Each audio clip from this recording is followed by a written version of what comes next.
Um dos temas mais procurados aqui no pelos clientes aqui dentro do nosso portfólio de consultoria está relacionado ao GERIC, processo de, entre aspas, gericar na caixa. Para que serve o GERIC?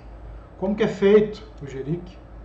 Os processos, o checklist, a documentação, né, para se fazer a avaliação de risco pela Caixa Econômica Federal no âmbito do chamado GERIC, que nada mais é do que a Gerência de Avaliação de Risco de Crédito, né, para o setor da construção civil.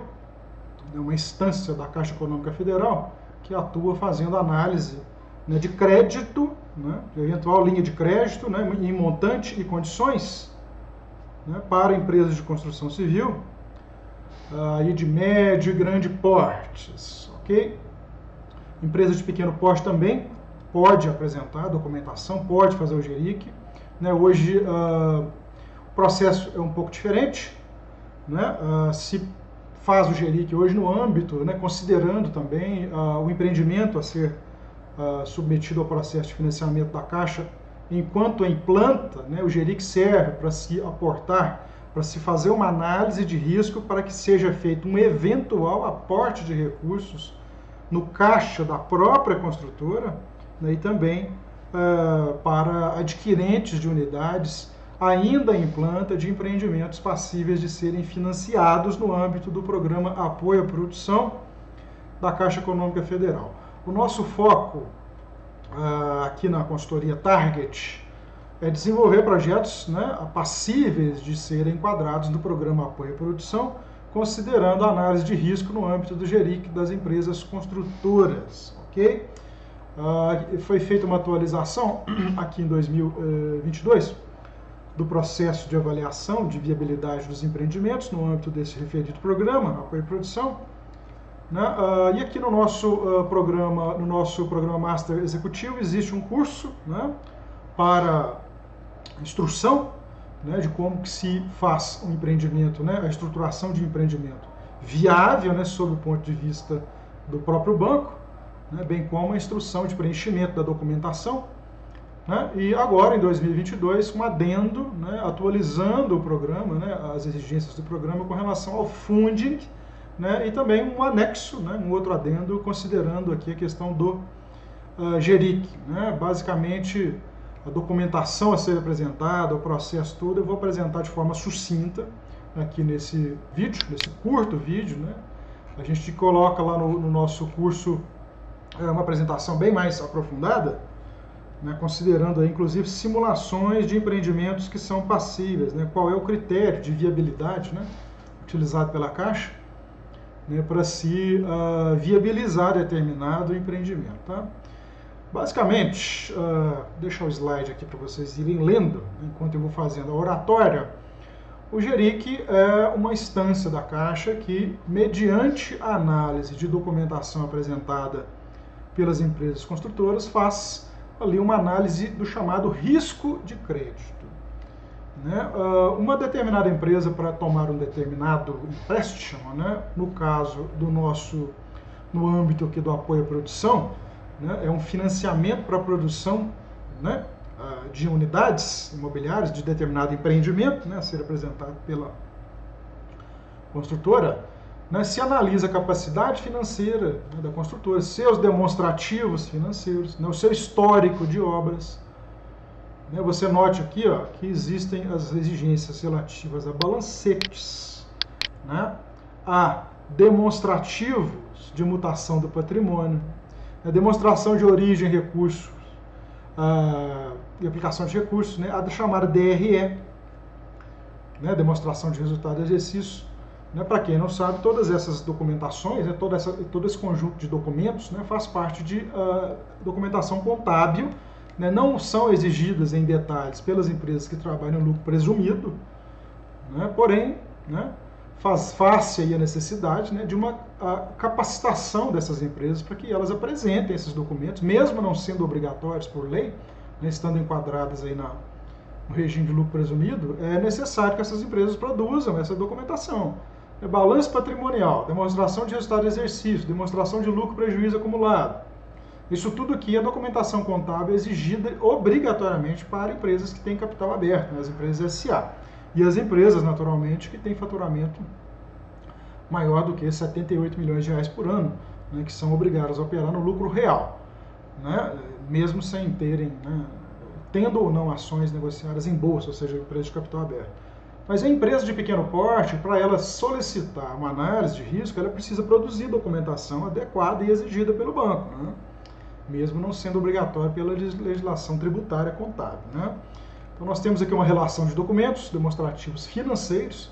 Primeiro aqui, ó, documentação de constituição, né, jurídica da empresa, contrato social, quadro de sócios, né, e interligações aí em outras companhias, em outras empresas, né. Aqui no grupo B nós temos as demonstrações contábeis básicas, né, propriamente ditas, né, com algumas exigências, né. Você vê aqui que para empresas que faturam aqui determinado valor, acima de determinado valor, né, elas têm que ter aí ainda, né, isso aqui é para empresa que tem ações negociadas em bolsa, tá? Parecer de auditoria independente, né, isso aqui é para empresas que têm registro na CVM, né, ou seja, são empresas, CVM é Comissão de Valores Mobiliários, que regula, né, a disponibilização, negociação e funcionamento do mercado de bolsa, né? Então aqui essa exigência aqui está mais relacionada para empresas que têm ações negociadas em bolsa, tá? Documentação para empresas de construção civil, né? Aqui, ó, isso aqui é fácil de montar aí dentro da própria empresa, né? Quadro demonstrativo de empreendimentos em carteira, né? Tem modelo da caixa para ser preenchido, né? Ficha de informações complementares conforme modelo e quadro demonstrativo de contrato de prestação de serviço, né, conforme modelo 6, se a sua empresa estiver trabalhando aí na qualidade de empreiteira, né, ou prestadora de serviços aí para empresas que têm atividade imobiliária como KNAI principal. Ok? Existe uma série de documentos complementares, né, e para empresas estrangeiras também é a mesma coisa, né? É preciso se levar em consideração algumas exigências aqui mais pontuais com relação a prazo, com relação à forma de apresentação. Tá, um bom contador, ele tem condições de desenvolver um balanço patrimonial, tá, uma DRE, uma demonstração de mutação de patrimônio líquido, né, uma demonstração aí de origem e aplicação de recursos, né, mas é importante que tenha um consultor, né, especializado na área da construção civil, né, para ajudar, né, ao preenchimento dessas demonstrações, né, que eventualmente você preenche uma demonstração dessa, né, e você acaba tendo que pagar mais imposto, né. O certo é se fazer primeiro uma análise tributária, porque eventualmente você sabe, né, que o seu resultado é maior, né, o seu lucro líquido é maior do que aquela presunção, né, lá exigida, né, permitida, né, lá no regime de lucro presumido. Então você não vai, né, passar para trabalhar com lucro real, né, senão você vai tributar mais.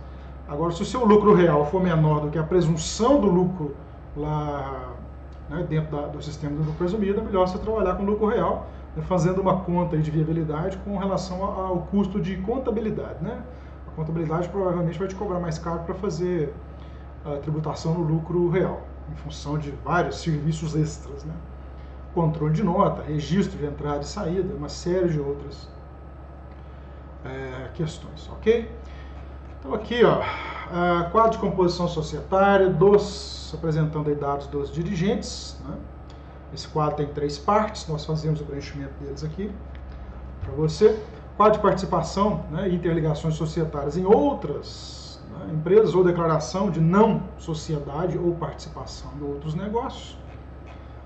Quadro de dívidas, né, mostrando aí eventuais empréstimos captados, amortizações já realizadas, saldo a pagar, condições, né, realizadas dessas operações financeiras, né, com validade aí, essa demonstração tem que ter validade de 90 dias, ok? Então, vou deixar aqui o slide para você dar uma lida, se quiser fazer uma pausa, né, leia. Né, basicamente são dados referentes à empresa, né, o valor, né, da operação, né, os dados da posição atual, né, saldo a devedor, a data da contratação, quanto que já foi amortizado, né? Eventual taxa de juros praticada, prazo de carência, né? Basicamente são dados do contrato, ok? Quadro demonstrativo de empreendimento sem carteira, né? Considerando aí principalmente os recebíveis, né? Recebíveis, né? Uma carteira de recebíveis são aquelas parcelas, né? Aqueles valores que irão ainda ser recebidos dentro de uma carteira performada.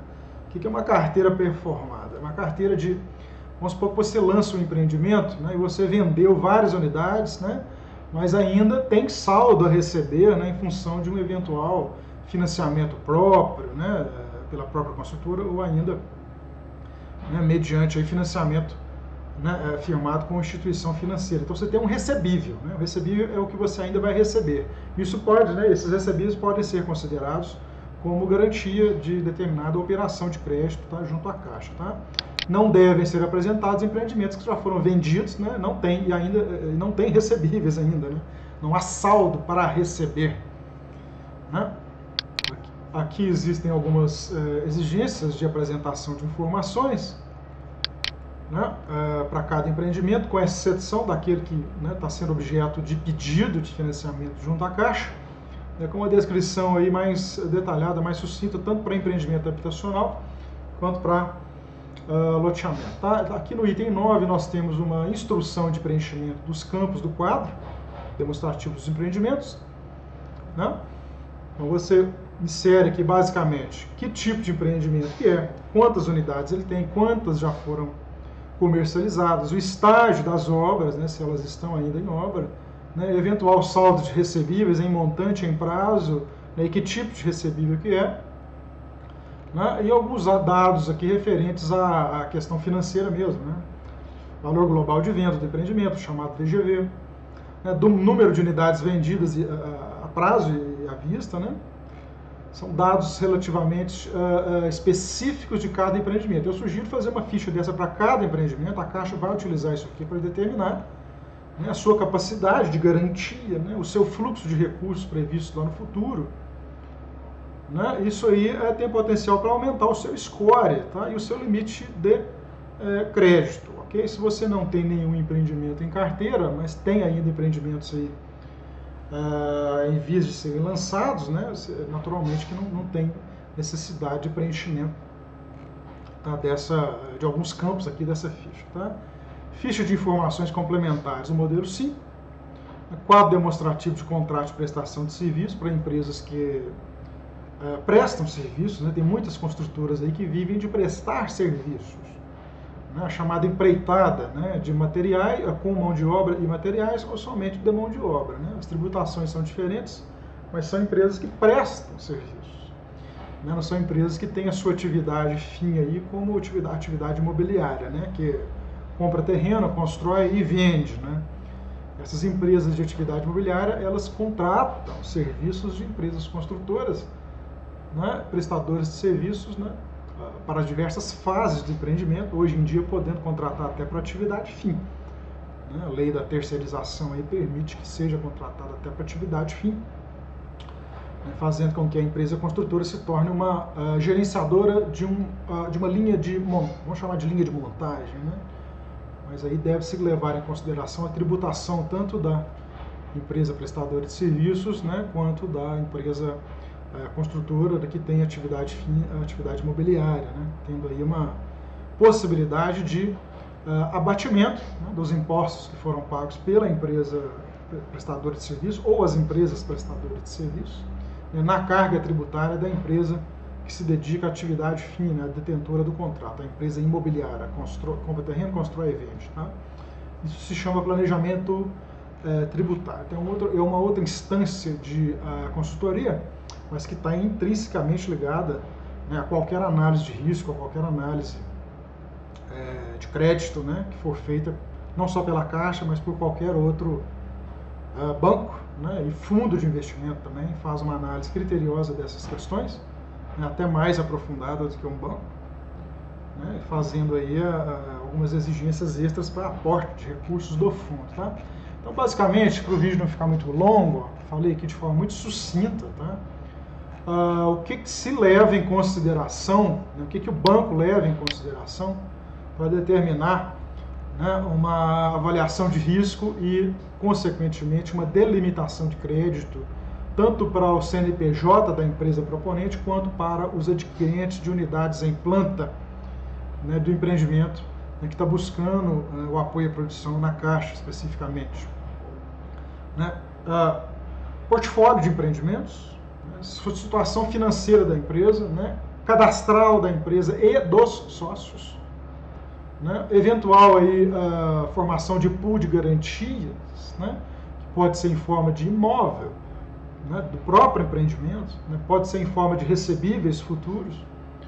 Isso tudo aí são itens que são levados em consideração para a Caixa Econômica Federal e, naturalmente, qualquer outra instituição financeira, até mesmo um fundo de investimento, para que seja delimitado o limite de crédito, né, para aquela empresa. Basicamente, isso aí é óbvio, né, é natural, qualquer aporte de recursos, seja via banco, seja fundo de investimento, seja cliente pessoa física, seja aportador de recursos pessoa física, né, essas instituições, né, elas levam, essas entidades, elas levam em consideração a garantia, né, a garantia do empréstimo. E essa garantia no âmbito da construção civil, ela pode ser em percentual de obra executada, em valor do terreno, né, em montante de vendas já realizadas antes da contratação, né. 2022 aí houve 2021, no meio de 2021, mas operacionalização aí de 2022, né, que o montante de vendas deve ser numa ordem tal, né, de uma quantidade tal, que o volume a ser recebido, né, ele sustente o custo da obra, né, inteira, né, da obra inteira. Por exemplo, você tem um empreendimento de 100 unidades, se você tem calculado aí no seu orçamento que uma venda de 60% das unidades custeia todo o empreendimento, incluído terreno, né, pode ser que se viabilize o empreendimento dessa forma, né, aí também considerando a análise de cadastral dos compradores de unidades em planta. Então, é um processo, para quem está vendo pela primeira vez, é um processo meio complexo, mas que com o apoio de uma consultoria bem especializada, né, uma consultoria já experimentada, como é o caso aqui da Target, nós já fizemos alguns processos de consultoria para diversas empresas de vários portes. Nós temos aí uma rotina já de análise, né, de pré-análise, na verdade, antes da submissão dessa documentação para a Caixa Econômica Federal, fazendo a análise dela de fato, tá?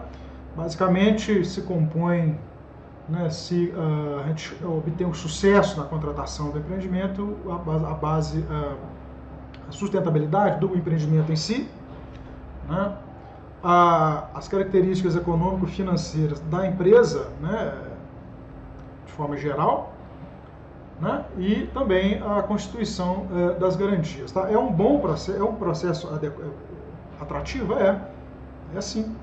Fazer o GERIC na Caixa é muito interessante porque você tem uma chancela, né, de sustentabilidade financeira, tanto da empresa quanto, né, dos empreendimentos componentes do portfólio e também daquele empreendimento que está sendo apresentado para se pleitear uma eventual linha de financiamento, né, para os adquirentes e para a própria construtora, né, especificamente daquele empreendimento. Você tem uma garantia, né, o mercado, na verdade, tem uma garantia, né, tem uma visão, tem uma percepção de que a empresa sofreu uma análise criteriosa de crédito, né, e que essa empresa é apta, é uma empresa séria, que é uma empresa que tem condições realmente de entregar aquele empreendimento de forma como foi projetado e vendido, né, em todas as instâncias, né, prazo, qualidade.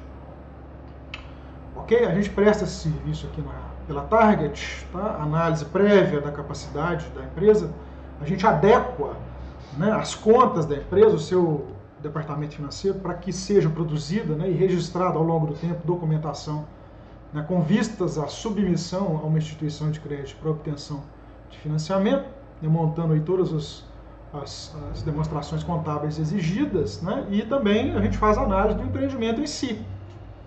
Tá? Não adianta nada a empresa ter uma saúde financeira adequada, toda a documentação correta, em dia, né, se o empreendimento não for viável. Então, a primeira questão que a gente analisa é o próprio empreendimento. Né? O empreendimento ele precisa ter sustentabilidade. econômico-financeira, né? Porque senão não adianta. Ok? Nós fazemos toda essa rotina de trabalho aqui, analisando empreendimentos, preparando a empresa, né, para receber aportes de instituições financeiras, né, banco ou fundos de investimento, e até mesmo captação de recursos junto a um público mais amplo, né, pessoa física ou jurídica que quer comprar participação, né, e organização do departamento financeiro mesmo, de fato, né, para trabalhar de forma profissionalizada, né, com vistas aí a se buscar naquele resultado que foi eventualmente planejado, né, e que se espera, né, por parte do banco que seja performado aí pela empresa construtora, ok?